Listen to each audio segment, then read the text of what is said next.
Maintenant, il y a aussi un autre point qui est essentiel, hein, qui est vraiment au cœur de nos préoccupations, c'est la sécurité des intervenants, les agents d'exploitation, qui auront à intervenir sur ces ouvrages très complexes et qui interviennent déjà sur vos ouvrages, en particulier les postes de refoulement, dont vous en verrez 3 tout à l'heure. Nous, l'objectif, c'est 0 accident. Alors qu'on intervient, c'est vrai, sur des ouvrages qui potentiellement présentent des risques. Donc, 0 accident, ça signifie que dans toutes circonstances, pour nous, il y a vraiment nécessité impérative de limiter au strict minimum tous les risques pour le personnel d'exploitation. Alors, pourquoi existe-t-il des risques? C'est parce qu'on intervient dans des espaces qui sont confinés. Les espaces qui sont confinés, ça signifie qu'on a très peu d'échanges naturels d'air entre ces ouvrages et l'extérieur. Très peu d'échanges avec l'extérieur. Donc on a des formations de gaz. Les gaz, pour les plus dangereux, c'est l'hydrogène sulfuré, monoxyde de carbone, dioxyde de carbone. Ce sont notamment des gaz qui vont se former en raison de la fermentation des eaux usées.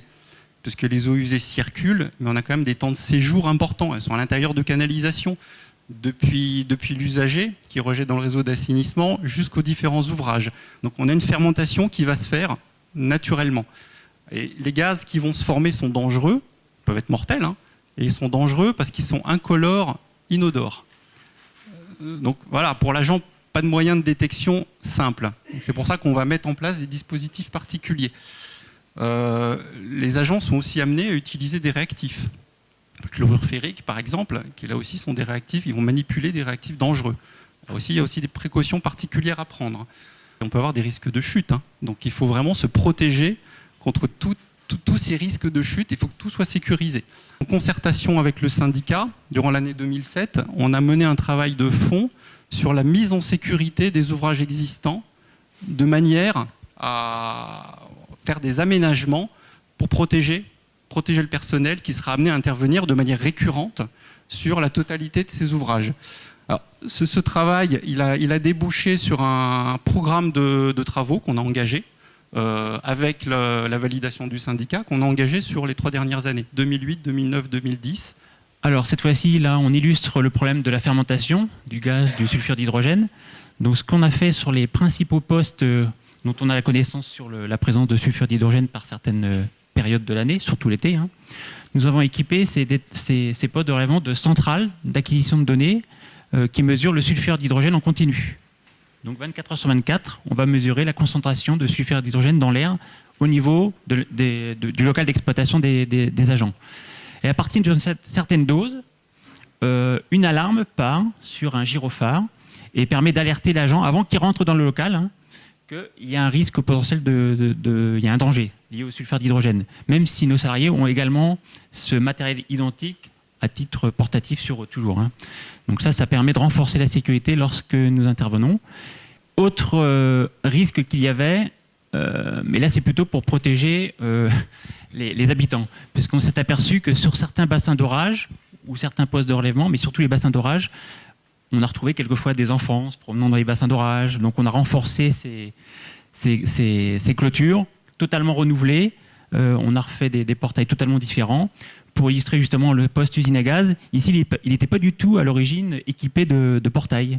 N'importe qui pouvait rentrer dans le poste usine à gaz, dans l'accès plutôt, parce qu'au niveau, vous allez voir tout à l'heure, au poste usine à gaz, il est totalement clos. Mais il y avait une zone qui n'était pas contrôlée. Donc on a ajouté des portails de ce type pour assurer la sécurité vis-à-vis des clients et des administrés. Enfin, le dernier point qu'on souhaitait aborder, donc Monsieur le Président l'a évoqué tout à l'heure, il a parlé de démarches de management environnemental allant vers la certification ISO 14001. Alors, avec tout ça, ça peut sembler un peu abstrait. En fait, concrètement, le programme de travaux qui est engagé par le syndicat, engagé par les communes aussi, ça s'inscrit dans le cadre de cette démarche, hein, puisque cette démarche qui est menée conjointement par l'exploitant et la collectivité, une démarche conjointe, dans un souci d'amélioration continue. L'objectif, c'est la protection de l'environnement au sens large. Alors, la protection de l'environnement, moi, concrètement, c'est effectivement le milieu naturel, le milieu superficiel. On diminue les rejets vers la Seine, mais il n'y a pas que ça.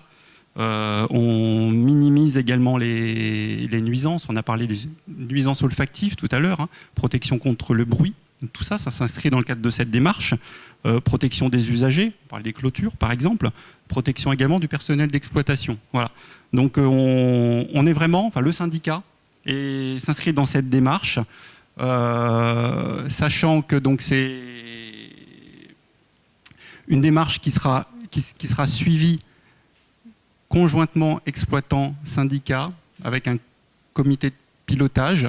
Comité de pilotage dont le rôle, ce sera de mettre à jour ce qu'on appelle le PME, le plan de management environnemental. Le plan de management environnemental, en fait, il est basé sur une analyse de tous les impacts sur le milieu, justement. Et tous ces impacts sont gradués en termes d'intensité, en termes de fréquence. Et en fonction, justement, de cette analyse d'impact, on établit un programme d'action. Ce programme d'action, en fait, il va reprendre notamment les travaux en cours par le syndicat. Voilà.